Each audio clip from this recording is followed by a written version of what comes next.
got all the announcements. So today I want to read from the 27th chapter of Acts, Acts of the Apostles, chapter 27. And I think I'm going to start reading with verse 9 or so. And what's going on in this part of the story. In the book of Acts is a narrative. It's a story of the actions or the acts of the, first of all, the remaining 11. After Judas was gone, there were 11 apostles. What they did, and then the conversion of Saul, who became the Apostle Paul, that's recorded here too, and then all of his activities. So where we're at in the story now, Paul has gotten arrested and he's being shipped off to Rome. And so here he is at this seaport, and they're getting ready to decide what to do. And in verse 9 it says, "Now when much time was spent, and when sailing was now dangerous because the fast was now already past, Paul admonished them and said unto them, Sirs, I perceive that this voyage will be with hurt and much damage, not only to the lading in the ship, but also of our lives. Nevertheless, the centurion believed the master of the ship and the owner of the ship more than those things which were spoken by Paul." Now, and I just have to stop right here. It's easy for us, with the benefit of, well, we're reading this in the Bible. We know Paul is sort of the hero of the story and that they should have listened to him. But, at the time, I'm not sure I would have either. The master of the ship, the sailors, and, Paul's just this prisoner, I'm not sure, I'm not sure I would have. You can't really fault them too much, I don't think. But the only point I want to make from this is they were in an uncertain situation, and it wasn't really clear what to do. And that reminds me, what caught my attention about that reminds me of so much of what we face in life. There's a lot of uncertainty. We're not quite sure sometimes what to do. And I'll cut to the chase. The overall point I want to make is it almost doesn't really make any difference, because God is there at the end no matter what course we take, no matter what decisions we make, no matter what happens. And then there, of course, are things we can't control that are outside of,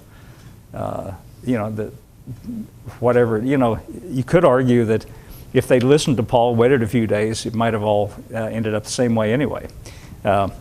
So they didn't know. And so they took off. Verse 12 says, "Because the haven was not commodious to winter in," verse 12, "the more part advised to depart thence also, if by any means they might attain Phoenicia, and there to winter, which is an haven of Crete, and lieth toward the south and the west and the northwest. And when the south wind blew softly, supposing they had obtained their purpose, loosing thence, they sailed close by Crete. And not long after, there arose against it a tempestuous wind called Euroclydon, and the ship was caught, and could not bear up into the wind. We let her drive. And running under a certain island, which is called Clauda, we had much work to come by the boat, which when they had taken up, they used helps, undergirding the ship, and fearing lest they should fall into the quicksand, strake sail, and so were driven. And we being exceedingly tossed with a tempest, the next day they lightened the ship. The third day we cast out with our own hands the tackling of the ship." That's all the ropes and the materials they need to sail. They were trying to lighten the ship, evidently, and make it as light as possible so they didn't sink. And verse 20 says, "And when neither sun nor stars in many days appeared, and no small tempest lay on us, all hope that we should be saved was taken away. But after long abstinence, Paul stood forth in the midst of them, and he says, Sirs, you should have hearkened unto me." He just couldn't resist. This tells me something about Paul's personality here. He just couldn't resist saying, "You should have listened to me, guys. Sirs, you should have hearkened to me and not loosed from Crete, and have gained this harm and loss. And now I exhort you, be of good cheer." Now see, they're in a terrible situation. They're in a bad situation. Things have happened, and here they are. And,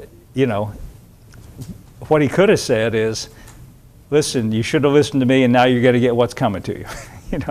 But no, that's not God's attitude. And Paul is here conveying a message from heaven.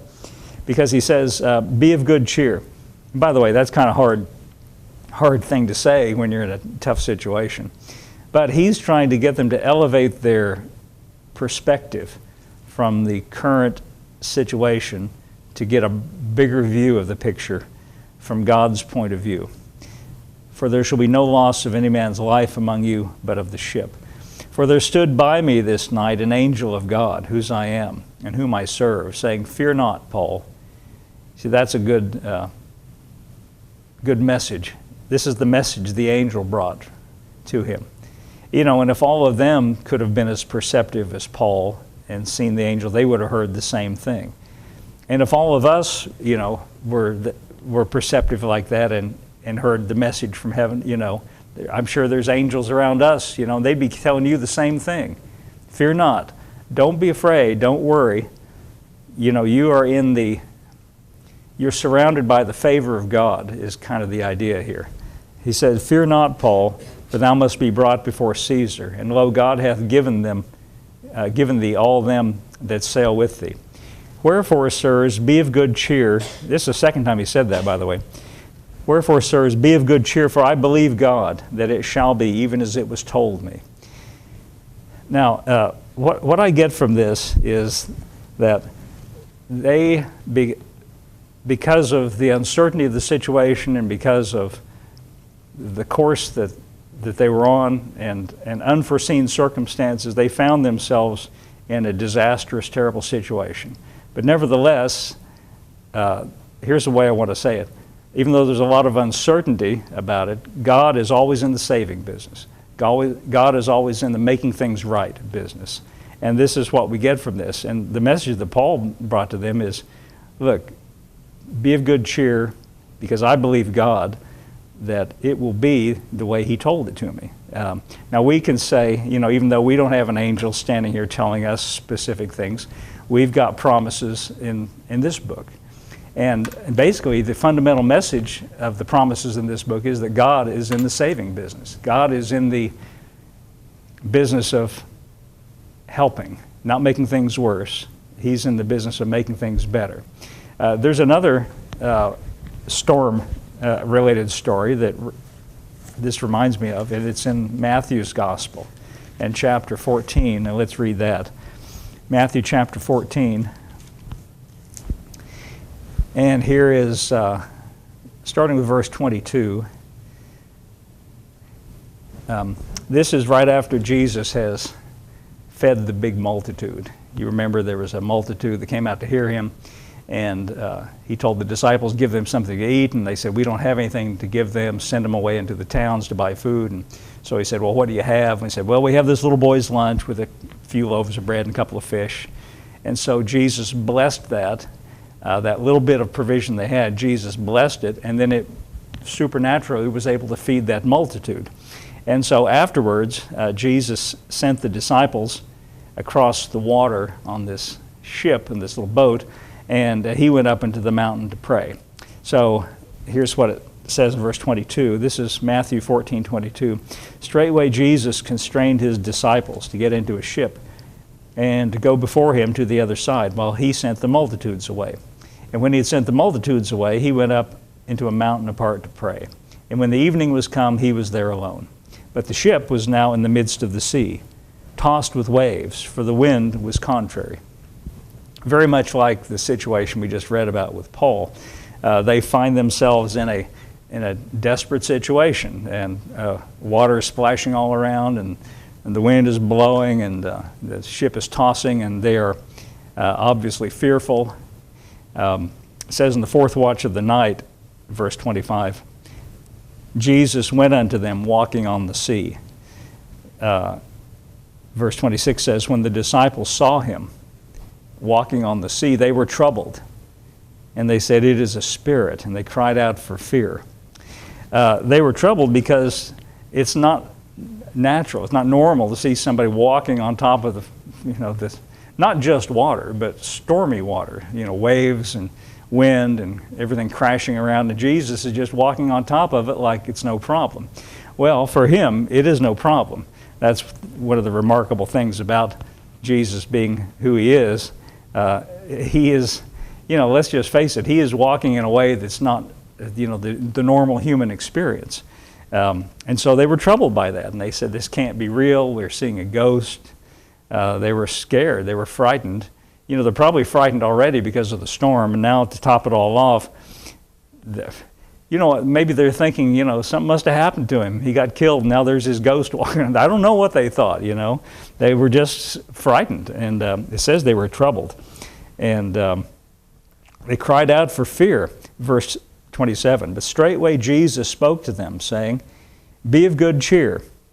Now, does that sound like anything you've ever heard before? That's the same thing the angel told Paul, right in the exact same kind of circumstance.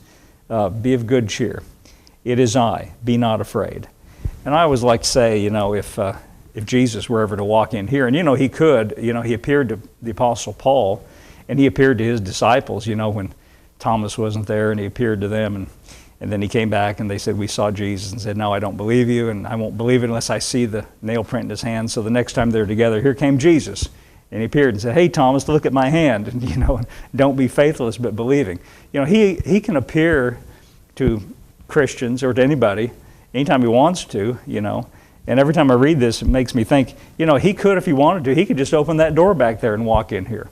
And how would we all feel? What would you think if Jesus came walking in here, like where you could see him, like a real person? Well, we'd be flabbergasted, we'd be speechless, wouldn't you? I wouldn't know what to say. But I'll tell you what he would say. He knows all of you by name, and he would walk up to each of us by name, and he would call you by name, and he would say the same thing he said to them here. Be of good cheer. It's me. I'm here. Be not afraid. Because he knows, he knew the circumstance that they were in. He knew that they were afraid. He knew that they were troubled. But he knew something that they didn't. He had a higher perspective on it. So he could say to them, listen, I know where you're at. I know what you're going through. I know what you're facing. But be of good cheer. Here I am. That's what it means when it says, it is I. Be of good cheer. Here I am. Don't be afraid. In other words, the point is, I'm with you. I'm here. I'm aware of what's happening. Don't be afraid. And I think that's what he would say if he came walking in the back door and spoke to each one of us. And I'm kind of waiting around to see if he'll do it. I always wait and give him a chance. But so far he had never done it. So on his behalf, I will say to you from him, on the authority of what I'm reading here, knowing full well what's happening in your life and what things you face, be of good cheer. He's here. He's with you. Be not afraid. I think I'm safe in saying that is exactly what he would say. So here's what Peter did. Now the rest of them were kind of like, I identify not with Peter, but with the other 11. They're all sitting there and they didn't say a word. But Peter, verse 28, Peter said, Lord, if it be thou, bid me come unto thee on the water. Now in one way, I commend him for this, because what he's really saying is, I don't want to just be an observer. I want to be a participant. In other words, I'm seeing something that is not the natural order of things. I'm seeing something that's higher than ordinary human experience, in Jesus, that is. And he's saying, I don't want to just sit and watch it. I want to participate. So he said, Lord, if it be thou, in other words, if it's really you, bid me come to walk to you on the water. Well, now Jesus, what's he going to say to that? No, it's not me. Don't come. It is him. So Peter said, if it's you, tell me to come. So he said, all right, come. So now the ball's in Peter's court. He's got to stand up on the edge of that ship and look down at that water. But you know what he did? It says, let's just read it here, verse 29. He said, come. That's Jesus' invitation. And when Peter was come down out of the ship, he walked on the water to go to Jesus. Now when it says he walked on the water to go to Jesus, that means he was he was headed towards Jesus, right? I gather from that his attention was focused on Jesus, not on the water, on Jesus. He walked on the water, but to go to Jesus. So as long as he had in his mind nothing but Jesus and his invitation, he was fine. You know what? He did it. He did it. And we can applaud him and commend him for that. He did it. But, verse 30 has this unfortunate word, but. But when he saw the wind boisterous, he was afraid. Now, see, the wind really has nothing to do with it. I mean, if it's calm enough, could you go walk on the swimming pool? No. The wind's got nothing to do with it. But he got distracted and began to consider his circumstances and all the things that were going on around him. And I can understand that, can't you? I mean, that's a human response. And Peter was endeavoring to walk like Jesus, but this is a failure on his part, and we can understand it. He began to consider everything going on around him, and it says he beginning to sink, which is also remarkable. You know, how many of you have ever gone swimming and you step off into the water and you begin to sink? You know, it's all something remarkable about this. He began to sink. So as his attention was distracted away from Jesus and onto the circumstances going on around him, he began to sink down into the water. So this is, there's no other way to put this, but it's not, necessarily a bad thing. It's a failure on his part, but it's a human failure, and I think we could all identify with it. Nevertheless, it said, he cried, saying, Lord, save me. And immediately Jesus stretched forth his hand and caught him, and said unto them, O thou of little faith, wherefore didst thou doubt? Nevertheless, even though he failed in this, Jesus still was right there. And again, the point is, God's always in the saving business. And no matter no matter what our course of action is, no matter what our situation is, no matter if we could have done it, but we're really bad about second guessing things. We're really bad about, well, maybe if I'd done this, maybe if I'd done that. None of that matters. None of that makes any difference. The only thing that makes any difference is Jesus. He's here and he's in the saving business. And he meets us right where we are. You notice he was right there where Peter was. He was right there, and he reached forth his hand, stretched forth his hand and caught him, saying, O thou of little faith, wherefore didst thou doubt? A kind of a gentle admonition here, but nevertheless he saved him. And so Peter was rescued.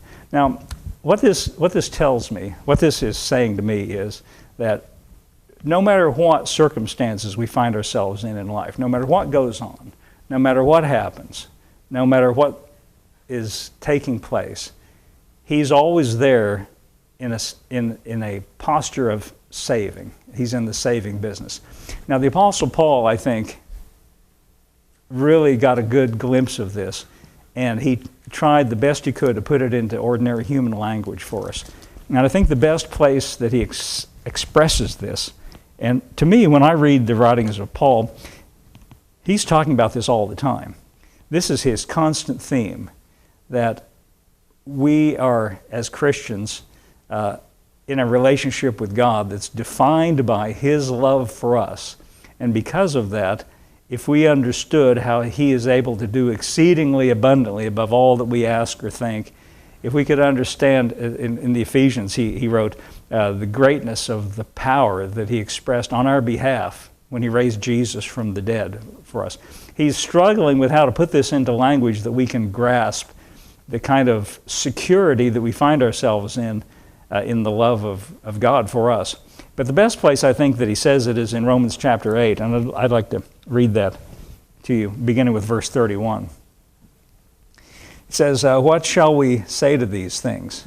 If God be for us, who can be against us? That's a nice thought, isn't it? What shall we say to these things? In other words, how can we sum this all up? He said, if God is on our side, if God is for us, who can be against us?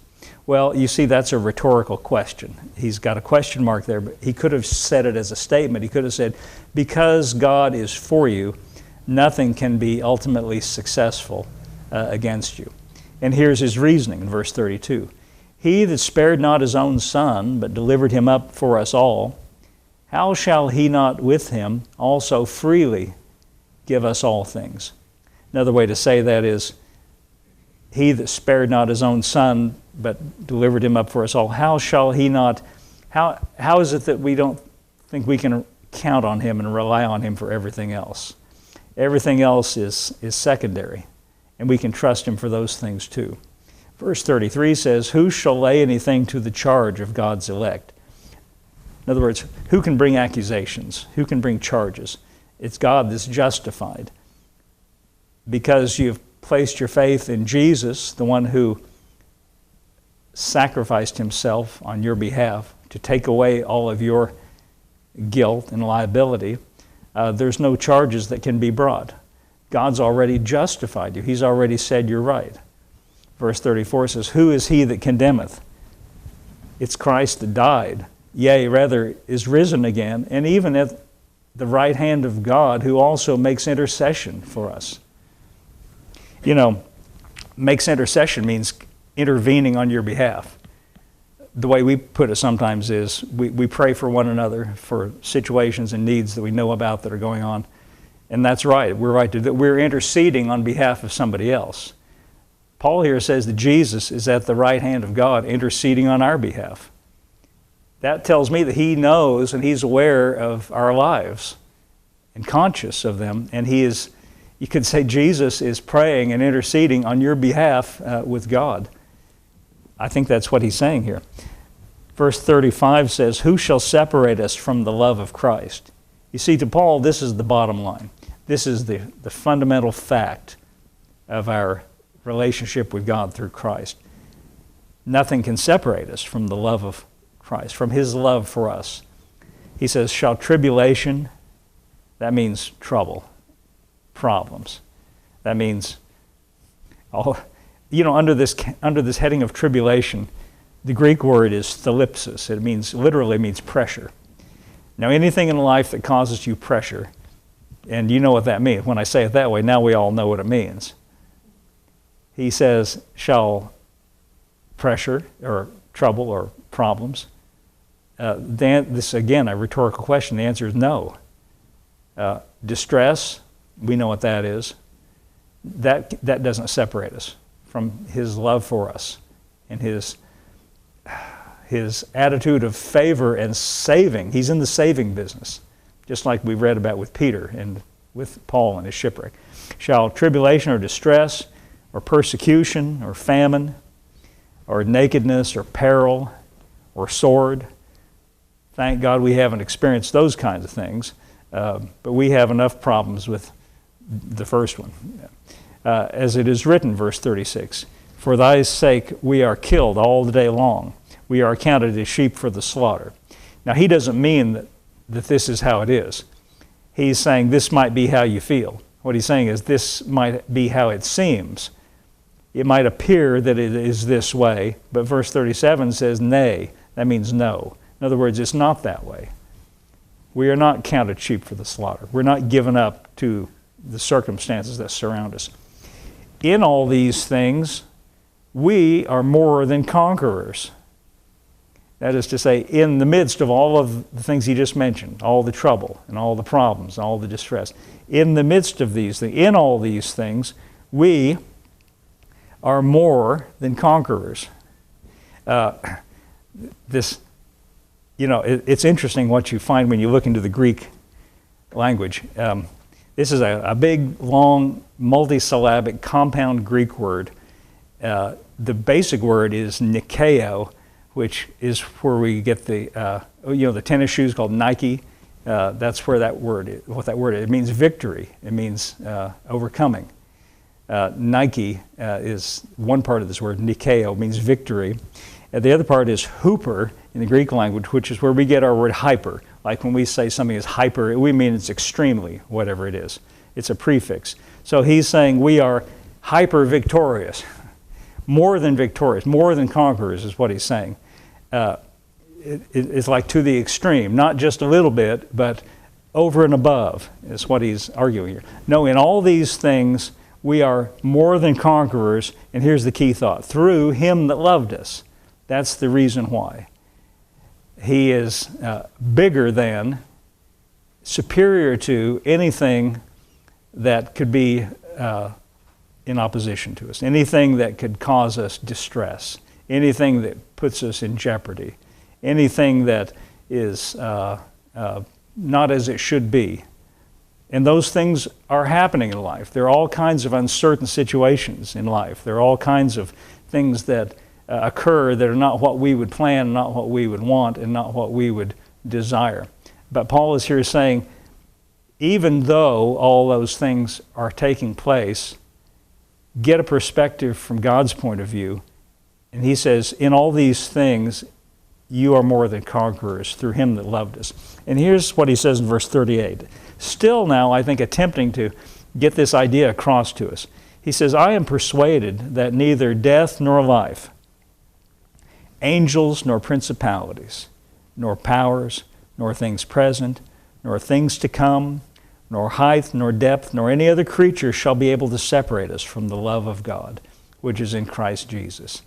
He's saying he's bigger than life, he's bigger than death, he's bigger than principality. That's his language for demonic powers. He's bigger than any kind of powers that might be arrayed against us. None of that matters. He's bigger than all of that.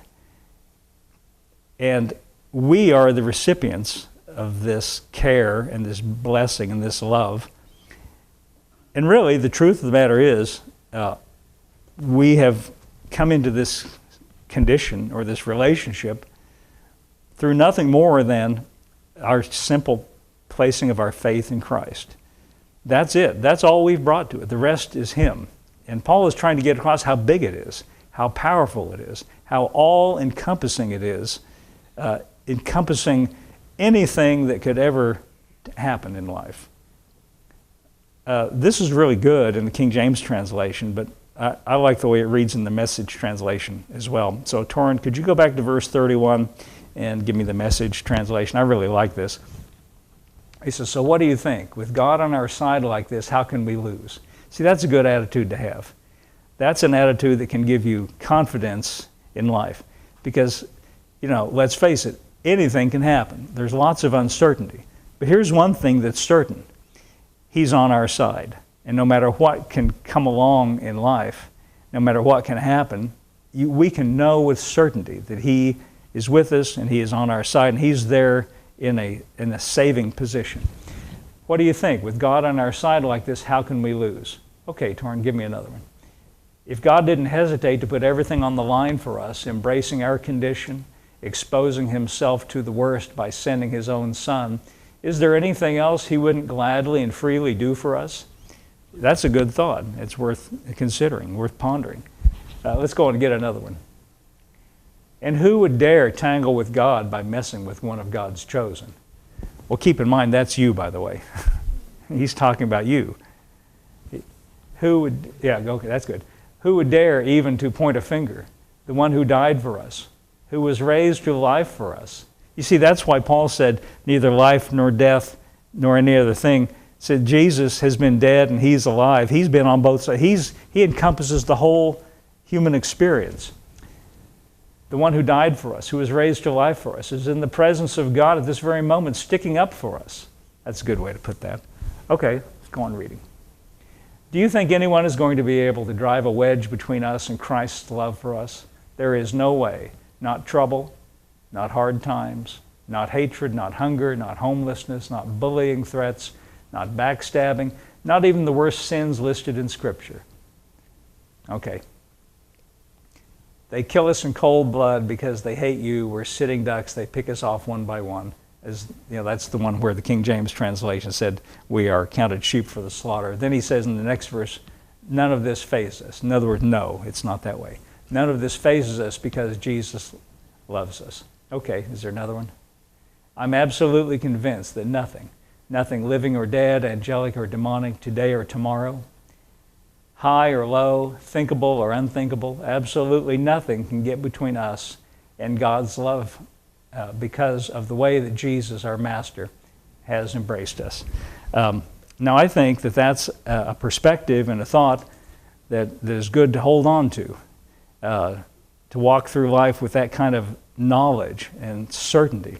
Because in life there's a lot of things that are uncertain, but there is something that is certain, that we can count on, that we can stand on, that we can place our faith in, that can give us confidence in an uncertain world. And that is that God's love for us is bigger than anything that can come down the road, bigger than anything we can face, bigger than any circumstance or situation that we can find ourselves in.